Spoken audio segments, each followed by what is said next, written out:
don't think the Bucs are going to repeat. You meant the NFC South. What do you think about the fact that supposedly the Panthers are trying to make a move for Deshaun Watson? Giving like what, 3 first-round picks and CMC? Oh my God! Yeah, I think I'd seen something like that. 3 first-round picks over 3 years. I'm assuming so. 2021, this year, next year, and then the year after. If I'm not mistaken. Okay. I'll be fine with the 3 first-round picks, but not McCaffrey too. Like really, I think McCaffrey.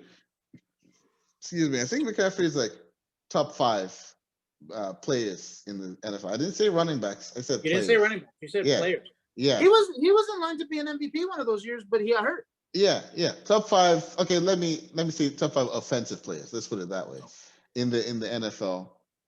I know Deshaun Watson is a really good quarterback, especially if put in the right system. Don't take if you take McCaffrey out of that system, it's not the right system. Yeah. It's not. So I think the Panthers will be good if they have Watson, but then they need a good running back as well. They're not getting Watson. I don't see Deshaun Watson leaving Houston. No matter how no matter how much you huff and puff about it, it's not gonna be done. They're gonna be like, you're either gonna stay with us and deal with what you got, deal with the coach that you got, deal with the G. I know there's people who are like, oh, the age of you telling them to shut up and dribble is like, it's not shut up and dribble. It's just basically like, look, this is the situation you're in. So you either gonna take it or you're not. And I see a multi-team trade that would end. Maybe that's the only way I could see it, but a full trade to trade is not gonna happen. Yeah, 1-to-1. Yeah. No, that's not gonna happen. You'd have to give up too much to get him. But I'll tell you right now, if they don't trade him and they tell him that you got to come, he ain't gonna sit out. Oh, he won't sit out. Yeah. He'll get over it. Trust me. I agree. All right. So, what do you think about Wentz to the Colts? And I don't know, man. What do you think of it? Let me pull up what the actual deal was. So Wentz it's a horrible trade. I think it was like a 3rd round pick this year and a 2nd round conditional 1st round for next year. Yeah, so it's sorry, my thing is taking some time to load. No, you're good. So honestly, I don't know how to feel about this just because. Well, okay. Well, the first thing is, who do you think is coming out on top from what you know? Now, I'd say the Eagles are definitely coming out top because you didn't give up much, and you now gotta for sure a quarterback that you can say is the starter. Okay, so you mean the Colts are coming out on top, not the Eagles? Yeah, because you got a quarterback that can easily be a starter, right? Maybe he's not as great, but you're also reuniting him with the guy who was his offensive coordinator during his MVP possible year. You said Eagles earlier, so I wanted to make sure. Oh, I'm sorry. No, the Colts. Yeah. Like. He's being reunited with and they're also reuniting a quarterback who played for a guy who was his offensive coordinator when they won the Super Bowl when he was en route to be an MVP. So the Colts definitely won this one. So the Eagles are giving away Wentz, and the Colts are sending to the Eagles the 2021 3rd round draft pick, conditional 2022 2nd round pick. That could turn into a 1st rounder. That's it. That's it. Oh my God. I mean, maybe it's because Wentz has had injury issues in the past that they can low ball like that. But oof. I think I agree with you, man. I think the Colts come out the better of that. All right, cool. So what about the straight swap? I don't know if it's a straight swap or there's some trades in there. No. It is not a straight swap, sir. Okay. So it's okay. We're talking about Lions and Rams. All right. It's a good trade. It's a hot topic when I automatically knew what you were talking about. So it's Goff to the Rams. I'm sorry, Goff to the Lions and Stafford to the Rams. But also in addition, the Rams gave up their 1st round picks for 2022 and 2023. Yeah. So the Lions sent Stafford to Los Angeles Rams in exchange for the Rams' 1st round picks in 22, 23, and a 3rd round pick this year, 2021. Yeah. Wow. But Goff. and Goff. But that's a mega trade. My goodness. It's a mega trade. And if it wasn't the GM that did it, I would say it was a bad trade. But this GM hasn't had a first-round pick for about the last 3 years. Bad trade for who? For the Rams. I would say it's a bad trade for the Rams because they gave up so many first-round picks. But they've gone without first-round picks for like the last 2 years. And look, they went to the playoffs. They went to the Super Bowl. Yeah. Only 3 years ago. They traded away a Super Bowl quarterback to get a quarterback that hasn't been in the Super Bowl, but he's consistently. Stafford, who is one of the toughest quarterbacks in the game, man. He really is. He's one of the toughest quarterbacks. He knows how to come from behind, and he's never had a good team like the Rams are. I'll tell you this. As someone who plays fantasy football, I think fantasy football is one of the easiest metrics or easiest way to measure a quarterback's output if you are a casual football fan. Like I would say I'm a little above casual, but I'm definitely not, in the weeds of it. I think you're a little more so in the weeds than I am. But that being said, the easiest way to measure a quarterback's output is fantasy football because you can see from there what kind of points again from the touchdowns, the yards, the throwing, rushing yards, all that stuff. Matthew Stafford is always a good draft pick when you're playing fantasy football because he's consistent. He's gonna consistently give you your 15 plus points. He's always gonna keep you in the matchup. And to your point, he's been doing it with not really great stuff around him. Marvin Jones shows up every now and then. Kenny Golladay shows up every now and then. But really, he hasn't really had a good running game behind him for like a good while now. Swift sometimes try to show up, but not really. And he always gets his 4,000 plus yards a season.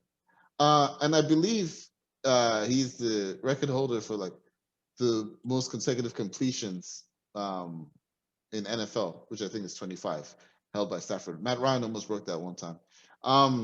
So Stafford has a lot of upside. I feel very good for him with regards to going to a team that has Aaron Donald on defense, has some other weapons around there. That trade made them Super Bowl contenders. They went from playoff contenders to now they're considered Super Bowl contenders. He could really be the quarterback that pushes them right over that. And they get a Super Bowl ring next year. They might be I wouldn't be surprised if they're automatically in the NFC Championship next year. It's even being in the same division as like the Seahawks. The Seahawks are a good team. How can I put it? They're like the superhero at the end of the movie where he's got like a bloody ass arm and a what's it called, and like a broken leg. He still can complete the mission, but he's pretty broken. That's the Seahawks right there. Like they're a great team. They have a great coach and they have a phenomenal quarterback. But even the quarterback had to talk about like, yo, dude, I'm getting sacked too many times. Like, I think Matthew Stafford will be taken care of better in LA than than like let's say Russell Wilson. And then San Francisco, it's crazy. They might actually be in a rebuild mode already. Really? Because they're not feeling Garoppolo. Yeah. So there's a possibility that if they do a multi-trade with Deshaun Watson, Matt Ryan, and Garoppolo, that wouldn't be a shock. Yeah, I saw something about that, about Niners possibly going for Matt Ryan in like a multi-team trade. But that's because Matt Ryan. But this is the reason we're going to talk about. Hold off on it because we're going to talk about the Falcons, right? Okay. Yeah. Okay. So I mean, but that's pretty much it for the trades. I was going to say since we're talking about the NFC West though. What about Arizona? But make sure to tell what do you think about Detroit Lions? How do you think they fared out in this trade? I like Goff, but there were a lot of times last season and actually the season before too, where I would watch the Rams and feel like I didn't really see anything that Goff did particularly well. Yeah, I think theirs was more of a trade for the future. Yeah. With those first round picks. Yeah, I mean, I think Goff is a serviceable quarterback, but like there've been times where I'm just like I don't see like I remember in the playoffs where there was a different quarterback that played against the Seahawks. It wasn't Goff. Was it against? Yeah, against the Seahawks. It Yeah, wasn't I know. Goff. I remember you talking. I Yeah, know which game we're talking about. Yeah. yeah, and I was like, the, it doesn't feel like they're missing anything by not No. having Goff there. So yeah, I think he can fill in for Detroit, but Detroit might end up going in for a quarterback.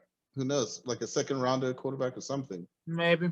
So, but okay. Or they'll try to see what they can do this year, and then next year, who knows? If the Rams win the Super Bowl, you literally have a first of number one overall, and you have the last one in the draft. So you never know. They might. Yeah. I think for the future, they've definitely benefited more. What do you think about Arizona? Just to wrap up the NFC West, Kyler Murray. I'm not convinced with Kyler Murray. He had some phenomenal games. You there? And I hate to say it's the thing. I really don't think that's the case.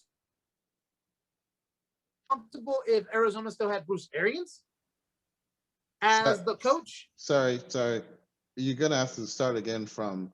I'm not as convinced about Kyler Murray because I lost you for a good while there. Oh, I'm not convinced about Kyler Murray. He has great games here and there and has flashes, but I'm really not convinced that he's that guy to get him to that point. You get what I'm saying? And like, I don't think the team is 100% like solidly built to do a Super Bowl run just yet. They'll definitely be able to make the playoffs, but like you said, you have the Seahawks. You never know. The 49ers might not need a rebuild. Garoppolo might get the flashes that he had before and, not get hurt this year. So, I don't know. I'm not 100% convinced with Arizona or Kyler Murray. Okay. Andre Hopkins is the truth, though. I mean, yeah, he's Hopkins is the truth. Yeah, DeAndre Hopkins. All right, let's wrap up on Falcons talk. Ricardo Allen has been cut. Thoughts? So I'm not 100% shocked about this. Kind of had a sense that he was going to be a casualty hit. But I'm going to tell you right now, for me as a fan of his, it hurts the same way that when John Abraham got cut in 2013. Like, he's a fan favorite. I think he was serviceable. He did a great job. He was a leader. Honestly, his impact was much bigger from him being a leader than it was from being what he was. But I won't be shocked. I'm not too concerned because I don't think he's going to like retire or anything. So this is the funny thing. He has three options now.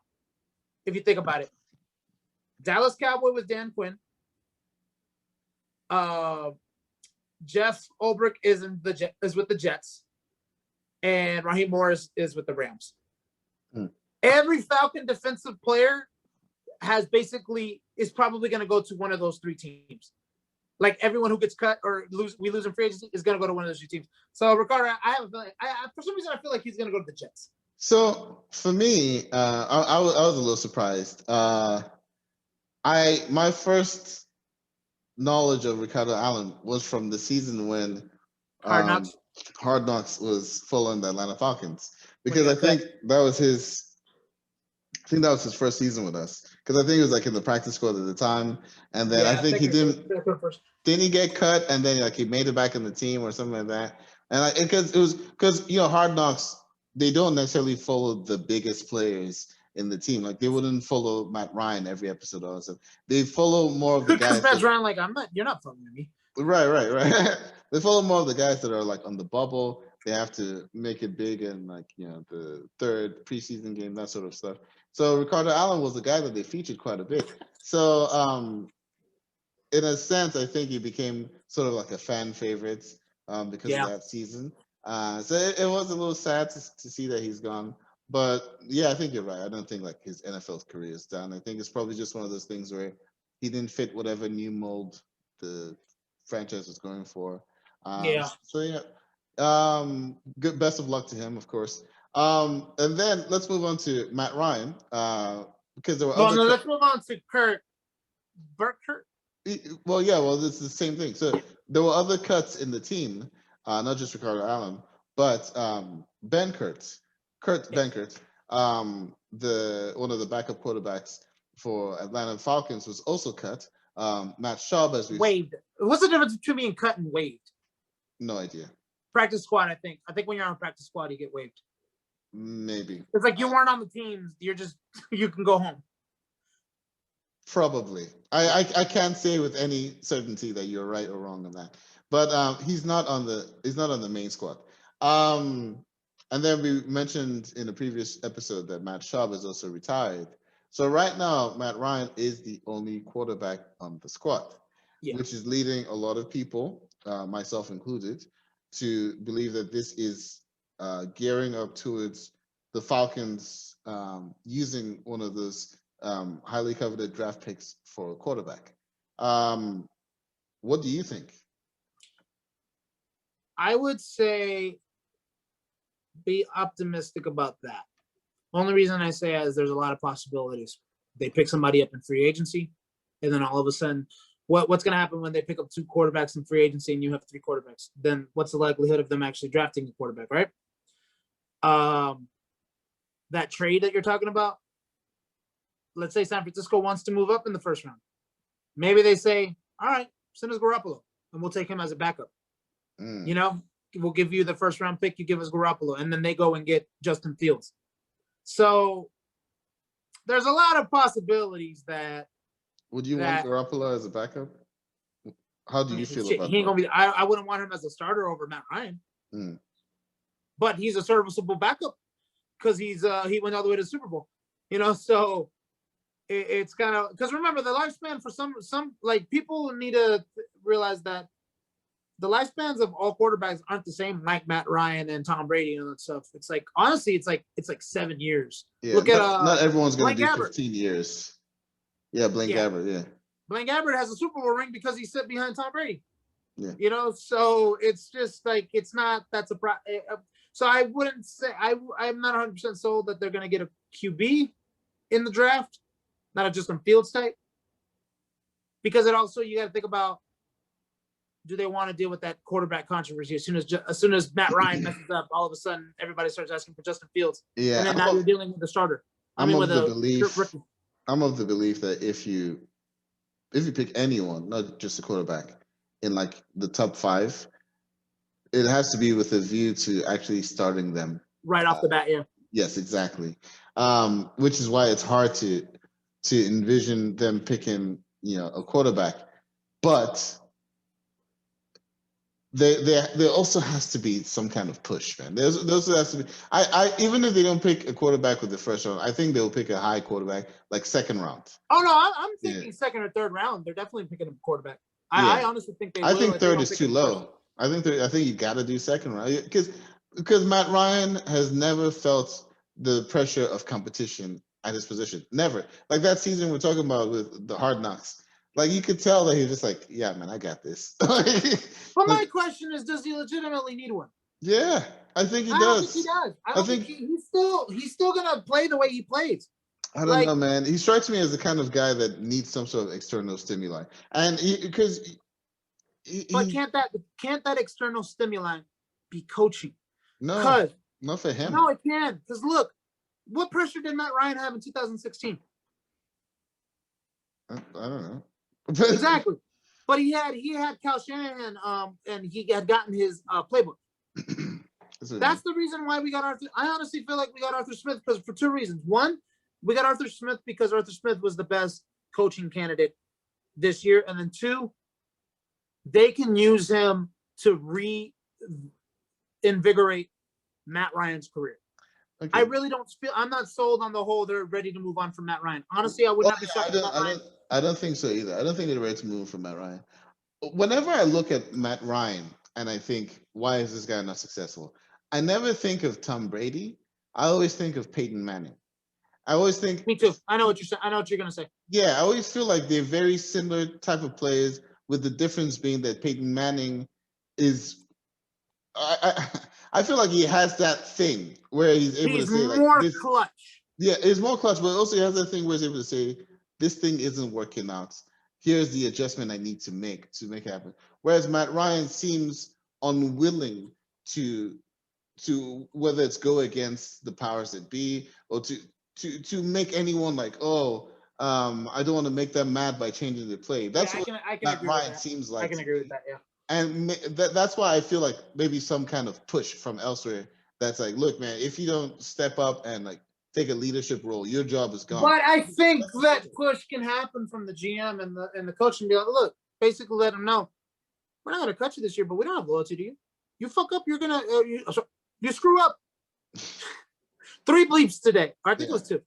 3. But no, the other one I said forgot. You thought I said the F word again. Anyways. Anyway. But anyways, they're gonna tell him like, look, I think this GM's not gonna hold anything back. He has no loyalty to him, right? He's gonna be like, look, if you can make it successful, we're gonna stay with you. But as soon as I see that you're not gonna make it successful, we're gonna make moves. But how many top 5 quarterbacks have won the Super Bowl in the last 10 years? Exactly. No, I mean, I just don't know. No, it's not something I've thought of. High draft picks for quarterbacks don't really always necessarily mean what people think they mean. And honestly, I feel like that high of a draft pick, you pick a QB, it's an automatic distraction unless you have plans on moving on from Matt Ryan. If you're planning on saying, we'll take some cap hits because it's necessary for us to take these cap hits because, hey, we're going to get all these draft picks, or, hey, we'll get these additional players. You know what I mean? Yeah. I would think if you're gonna move on from Matt Ryan, you gotta move on from Julio right now. If I'm Julio, I wouldn't want to be part of a rebuild this late in my because that's kind of what it is in a sense. It's a bit of a rebuild. But unfortunately, Julio doesn't have any room to leave either. Yeah, no, but I wouldn't want to be part of a rebuild this late in my career because I don't think Julio has 5-6 years left in him. To be honest, I think maybe 2-3 max. 3, I think 3. Yeah, he's gonna retire before Tom Brady probably. Yeah, and if I'm him, I would want to see out my career with Matt Ryan. Just saying. I mean, if let's just say Matt Ryan does go to San Francisco, do you think Julio Jones is like, all right, I honestly think we can go to the Super Bowl because we'll have Kyle Shanahan again. You know what I mean? Like, would Julio want to go there? Maybe. Yeah. But all right, that's a topic for another day. Only 2 months away from the draft, right? Yeah. All right. We'll talk about these things more before then. There's going to be a lot of free agency movements and stuff, so it's going to be exciting. And maybe we'll throw in some other sports in there because spring training has begun. So we'll be talking about baseball and the movements. Isn't MLS kicking up again? It's starting to kick up. Yeah. The CONCACAF Champions League is starting next week. Atlanta is playing a team from, I want to say El Salvador, but I'm not exactly sure. In the first round, we should win. I don't know if Joseph Martinez is back yet, but we should win that round. But we'll see. We're gonna send it off on this. Do you think Atlanta United will go back to the World Cup, back to the MLS Cup? If Martinez is back, yes. You got it here first. Yes. All right, guys. That's a wrap. Oh, like and subscribe. That is not a wrap. Like and subscribe. Share with your friends. Tell us where you found us. And yeah. Oh, isn't there someone that we're gonna plug to now? Are we plugging someone? No. Not yet. All right, like and subscribe.